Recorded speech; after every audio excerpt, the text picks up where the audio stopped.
Washington, this is VOA News.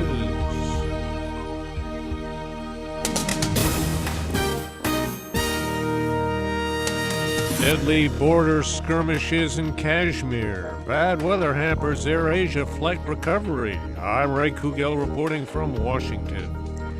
Pakistan is accusing India of ambushing and killing two border security forces, it says, were invited for a routine meeting by their Indian counterparts. But India has a different version of what happened. Ayaz Gul reports. The Pakistan Rangers Punjab, the paramilitary force patrolling the eastern border with India, said that a commander from the Indian side had requested a routine meeting, and when two of its representatives contacted them, the Indians opened fire. Foreign Ministry spokeswoman Tasneem Aslam told reporters in Islamabad about what she called the deadly ambush. Our soldiers were invited for a meeting with white flags, and then they were ambushed. India, however, has accused Pakistan of initiating the incident, which it says first killed an Indian soldier and prompted retaliatory fire. Ayaz Gul for VOA News, Islamabad. Forces loyal to the president of Gambia are going house to house in the capital Banjul in search of opponents responsible for the armed attack on his presidential palace this week. President Yahya Jammeh says that the pre-dawn attack Tuesday was carried out by four members of the military. He insisted it was not a coup attempt against him, but an attack by what he called terrorists. The president was out of the country at the time of the incident. A suicide bomber blew himself up at the gates of a church in northeastern Nigeria. It disrupted a New Year's Day service. Thursday's blast in the city of Gombe did not kill anyone, but several people were injured. There's been no claim of responsibility. This is VOA News. An Egyptian court in Cairo ruled that 3 jailed Al Jazeera journalists will be getting a new trial. No date was set. Australian Peter Grest, Canadian-Egyptian Mohammed Fahmy, and Egyptian Bahir Mohammed were not in court and will remain in jail. Osama Saeed is a spokesman for the Al Jazeera network. It seems like there's going to be a retrial. Our call is to the Egyptian government, to the Egyptian authorities to make that a fast process now. This shouldn't take months and months and months to come to a conclusion.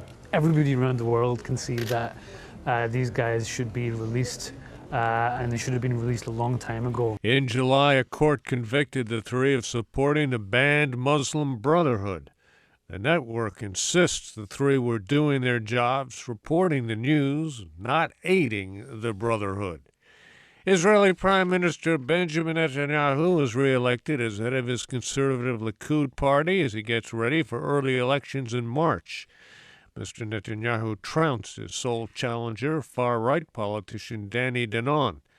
The Prime Minister called for new elections 2 years early after a shaky coalition cabinet fell apart last month. Mr. Netanyahu is looking for a third consecutive term as Israel's Prime Minister.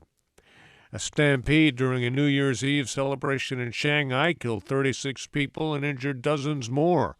China's state-run Xinhua news agency says 40 injured people were still hospitalized Thursday, 13 of them with serious injuries. Witnesses say the stampede broke out when people rushed to pick up fake money that was being thrown out of a third-story window.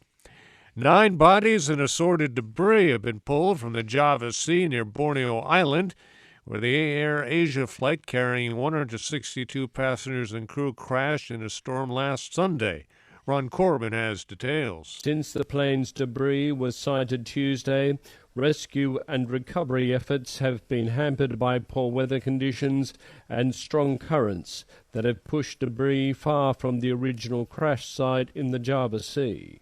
Some 18 vessels from several regional countries, including Singapore, the United States and Australia, have been assisting Indonesia.